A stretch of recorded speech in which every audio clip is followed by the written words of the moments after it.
எல்லா வானிலை மாற்றங்களுக்கும் பெஸ்டா இருக்கும் இந்த ரூபிலெக்ஸ் பெயிண்ட்ஸ்.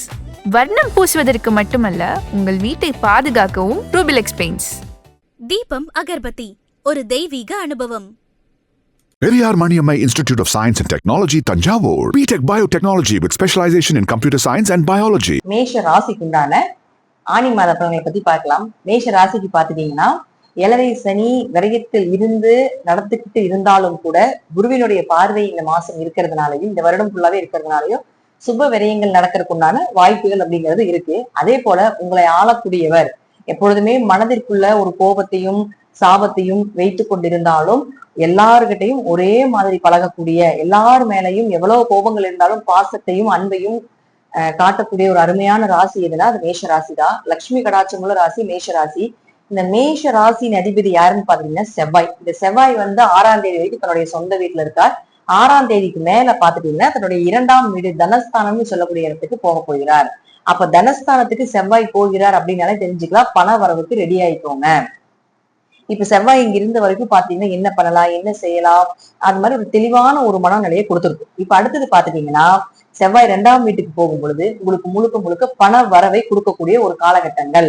ஏன்னா அவர் 8ஆம் அதிபதியும் ஆகி 2ல இருக்கும் பொழுது தன்னுடைய சொந்த வீட்டையே அவர் பாக்குறாருங்க. செவ்வாய் இங்க இருந்தாலும் தன்னுடைய சொந்த வீட்டை பாக்குறாரு. எப்பொழுதுமே ஒரு ராசி அதிபதியோ அல்லது லக்னாதிபதியோ எந்த கிரகங்களோ தன்னுடைய சொந்த வீட்டை பார்க்கறது மிகப்பெரிய யோகம்.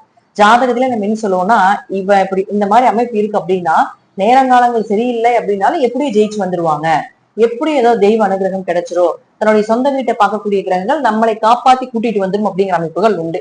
அப்படி பார்க்கும்போது செவ்வாய் தன்னுடைய சொந்த வீடாக இருக்கக்கூடிய 8ஆம் இடத்தை பார்க்கும்போது விபரீத ராஜயோகங்கள், திடீர் பணவரவு.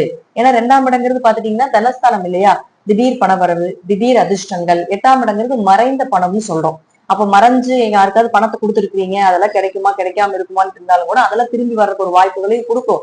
அதே போல பாத்தீங்கன்னா நீங்க யாருக்காவது கடன் கொடுக்க வேண்டிய சூழ்நிலைகள் இருந்தாலும் அதை அடைப்பதற்கு ஏதாவது ஒரு வழியில உங்களுக்கு பணம் வரவு அப்படின்னு நிச்சயமாக ஏற்படுத்தி கொடுப்பார். அப்போ 8ஆம் இடத்தை ராசி அதிபதி பாத்தீங்கன்னா இந்த மாசம் பாத்தீங்கன்னா 8ஆம் இடங்கிறது புதையல் யோகம்னு சொல்லுவோம். இன்சூரன்ஸ் சம்பந்தப்பட்டது, மறைத்து வைக்கக்கூடியது எல்லாமே 8ஆம் இடங்க. அப்ப என்ன ஆகும் அப்படின்னா உங்களுக்கு அந்த இடத்துல செவ்வாய் பாக்குறாருன்னா இன்சூரன்ஸ் எல்லாம் நீங்க ஏதாவது போடுறதுக்கு வாய்ப்புகள் கிடைக்கும். அல்லது இன்சூரன்ஸ்ல போட்டிருக்கீங்க, அந்த பணத்தை எடுத்து ஏதாவது நீங்க உங்களுக்கு தேவையான விஷயங்களை வாங்குறதுக்கோ ஒரு நல்ல சுப காரியங்கள் செய்யறதுக்கான ஒரு வாய்ப்புகளை ஏற்படுத்தி கொடுப்பார். லைஃப் இன்சூரன்ஸ் போடுறீங்க, ஹெல்த் இன்சூரன்ஸ் போடுறீங்க, இதெல்லாம் சூப்பரா இருக்குங்க. அதற்குண்டான ஒரு சிந்தனைகளாவது வரும் அப்படிங்கிற அமைப்புகளும் இந்த மாசம் மேஷ ராசிக்கு உண்டு.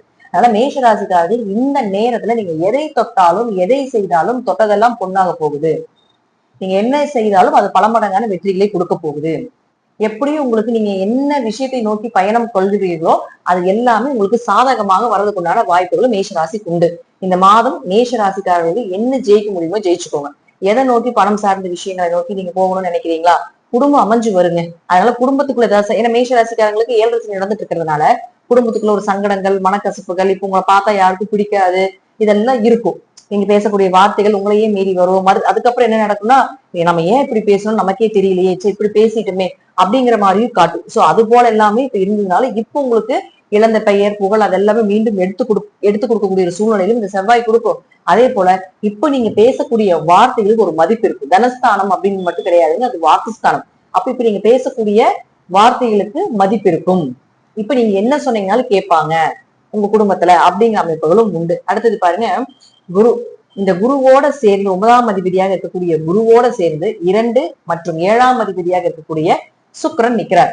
பொதுவாகவே எந்த கிரகத்தோட, அதாவது உச்சம் பெற்ற கிரகமோ அல்லது ஆட்சி பெற்ற கிரகத்தோடையோ எந்த கிரகங்கள் சேர்ந்து இருந்தாலும் கண்டிப்பாக அந்த உச்சத்துக்குண்டான பலனையும் ஆட்சிக்குண்டான கொஞ்சமாவது அவங்க கூட இருக்கக்கூடிய கிரகங்கள் வாங்கிக்குவாங்க. நம்ம சொல்லுவோம் இல்லைங்க, நம்ம பக்கம் ரொம்ப நல்லவங்க ஒருத்தர் இருக்காங்க, நமக்கு ஒருத்தர். குரு அப்படின்னா அட்வைஸ் கிரகங்க, தப்பு பண்றதுக்குள்ள விடமாட்டார். தனிச்சிருந்தாதான் குழப்பிக்குவாரு. கூட யாராவது இருந்தாங்கன்னா அவர் பேச்சு துணைக்கு யாருக்காவது ஆள் வேணும் குருவுக்கு எப்பவுமே.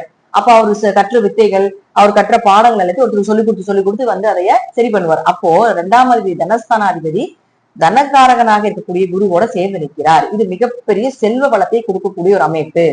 வீடு வாங்குறது, இப்ப வரக்கூடிய பணம் நீங்க என்ன யோசிப்பீங்கன்னா, ஒரு வீடு வாங்கிடலாம், ஒரு சேஃப்டி அமௌண்ட் பண்ணிடலாம், ஒரு வண்டி வாகனங்கள் வாங்கலாம், ஒரு இடம் வாங்கலாம், ஒரு அசட்ல ஏதாவது பணத்தை போட்டு சேஃப்டி பண்ணலாம் அப்படிங்கிற சிந்தனைகள் எல்லாமே அதிகமா ஓடிட்டு இருக்கும். அதை நோக்கித்தான் உங்களுடைய பயணங்களும் இருக்கும். இப்ப அதைத்தான் நீங்க செய்யவும் போறீங்க அப்படிங்கிற அமைப்புகளும் உண்டு. அப்ப மேஷ ராசியை பொறுத்த வரைக்கும் தனகாரகன் தனஸ்தானாதிபதியோட சேர்ந்து நிற்கும் பொழுது அந்த இடத்துல இருந்து இவங்க 2 பேரும் சேர்ந்து 10ஆம் இடம்னு சொல்லக்கூடிய தொழில் ஸ்தானத்தை பாக்குறாங்க. அப்போ தொழில் ஸ்தானத்தை பார்க்கும்போது மிகப்பெரிய ஒரு தொழிலை அமைச்சு கொடுக்க போறாங்க. தொழில்ல இருந்து வந்த சங்கடங்கள், தொழில்ல இருந்து வந்த இருள், இதெல்லாம் விலக போகுது.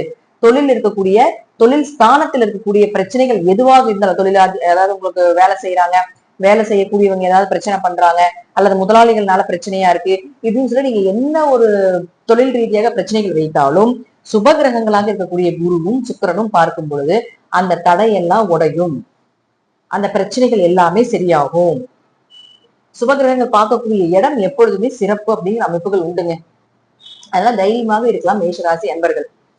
அடுத்தது இந்த 2 பேரும் சேர்ந்து இருக்கக்கூடிய ஒரு அமைப்புகள் இருந்தாலும் கூட இவங்க இருக்கக்கூடிய இடம் 4ஆம் இடம் இல்லையா, மனசுல நிம்மதியா தெளிவா யோசிப்பீங்க. என்ன பண்ணலாம், என்ன செய்யலாம், அடுத்தது என்ன விஷயத்தை நோக்கி நம்ம போலாம் அப்படிங்கிற அந்த மனக்கவலைகள் எல்லாம் விலகிடும். இப்ப முன்னாடி இருந்ததுக்கும் இப்ப சுக்கிரன் நீங்க வந்ததுக்கு அப்புறம் பாத்துட்டீங்கன்னா மனசுல ரொம்ப தெளிவாயிடும். ரொம்ப லோன்லயே ஃபீல் ஆயிட்டு இருந்தீங்கனாலும் கூட 7.5 சனியில தனிமையை படுத்தும். அதனால அந்த தனிமையை படுத்தினாலும் அது ஒரு காரணத்துக்காக தான், இதுக்காக நமக்கு இப்படி நடக்குது அப்படிங்கிற எல்லா சிந்தனைகளையும் யோசிக்கக்கூடிய காலகட்டத்தை இந்த கிரகங்கள் கொடுத்துரும். இது பெரிய யோகமான அமைப்பு. அப்போ நம்ம 2க்கு மட்டும் அதிபதி கிடையாது, சுக்கிரன் 7க்கும் அதிபதி ஆகிறார். கேந்திராதிபதி கேந்திரத்தில் நிற்கிறார். 1, 4, 7, 10 கேந்திர ஸ்தானம். அப்ப 7ஆம் அதிபதி 4ஆம் வீடுங்கும் போது உங்களுக்கு கேந்திராதிபதி பெருமாள் ஸ்தானம்னு சொல்றோம். கேந்திராதிபதி கேந்திரத்தில் இருப்பது விபரீத ராஜயோகத்தை கொடுக்கும். மனைவி சொத்துக்கள் வர்றது, கணவர் சொத்துக்கள் வர்றது, பார்ட்னர் ஏதாவது பிரச்சனை பண்ணிட்டு இருந்தா அதெல்லாம் சரியாகக்குண்டான வாய்ப்புகள், அல்லது பார்ட்னர் மூலமா நமக்கு லாபங்கள் அதிகமாகிறது, நீங்க 2 பேரும் சேர்ந்து தொழில் பண்றதுக்குண்டான ஒரு வாய்ப்புகள், அதே போல மனைவி வழி கணவர் வழி வரக்கூடிய சொத்துக்களை இன்னும் அதிகப்படுத்துறதுக்குண்டான ஒரு வாய்ப்புகள், ஆரோக்கியம் நல்லா இருக்கிறது, இதெல்லாம் சூப்பரா இருக்க போகுதுங்க மேஷராசிக்கு இந்த மாசம். நான் உங்களுக்கு தெளிவா பிளானட்டை மட்டும்தான் வச்சு கொடுத்துட்டு இருக்கேன். மற்றபடி எக்ஸ்ட்ரா ஸ்பீச் எல்லாம் நம்ம எதுவுமே கொடுக்கல. இது எது இங்க இருக்கு, இது நடக்கும் அப்படிங்கிறது கண்டிப்பா நடக்கும்.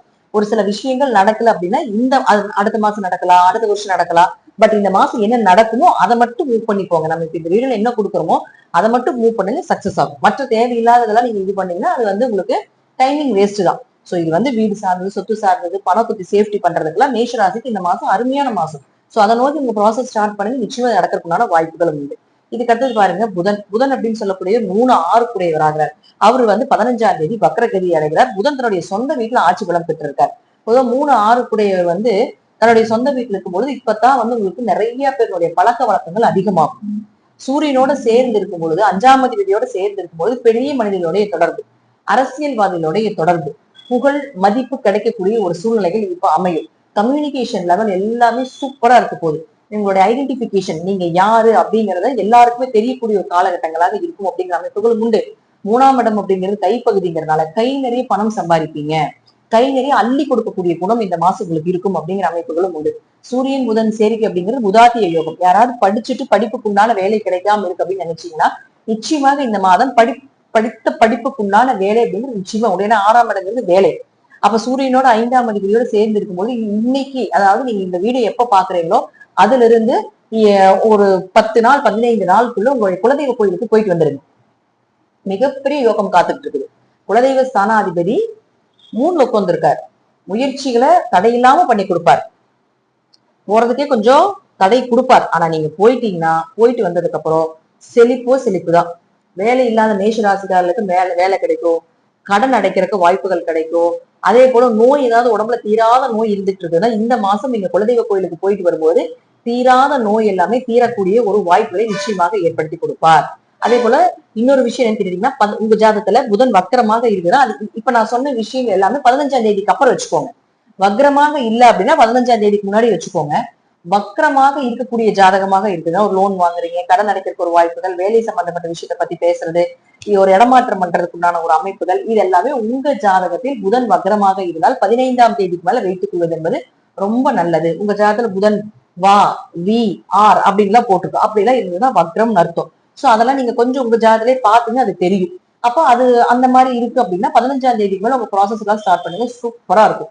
5ஆம் அதிபதி 3ஆம் வீட்டுக்கு வருது, தன்னுடைய சொந்த வீட்டுக்கு 11க்கு வருது அப்படின்னாலே இப்ப நீங்க ஒரு வேலையை மாற்றம் பண்ணலான்ட்டு இருந்தாலும் பண்ணலாம்.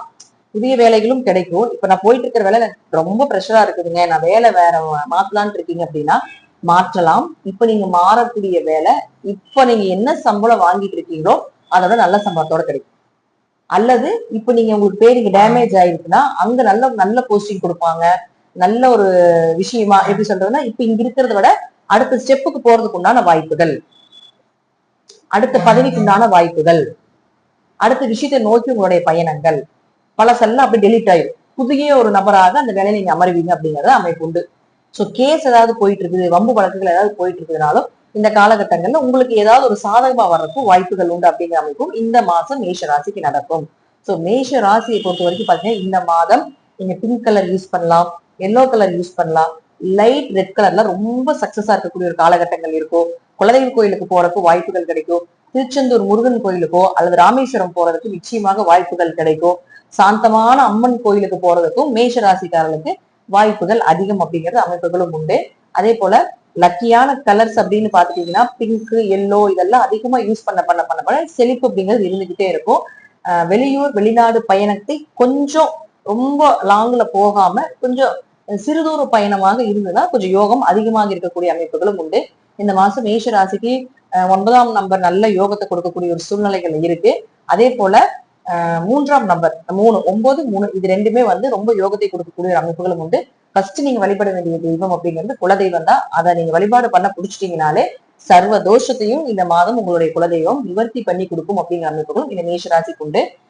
இதெல்லாம் உங்க ஜாதக ரீதியாகவும் தசாபுத்திகள் ரீதியாகவும் நான் சொல்லக்கூடிய கருத்துக்கள் சிறிது மாறுபடலாம். நன்றி. மீண்டும் ஒரு நல்ல பதிவில் சந்திக்கலாம். திருச்சிற்றம்பலம், தில்லையம்பலம், ஸ்ரீ நரசிம்மர் திருவடிகளில் சரணம்.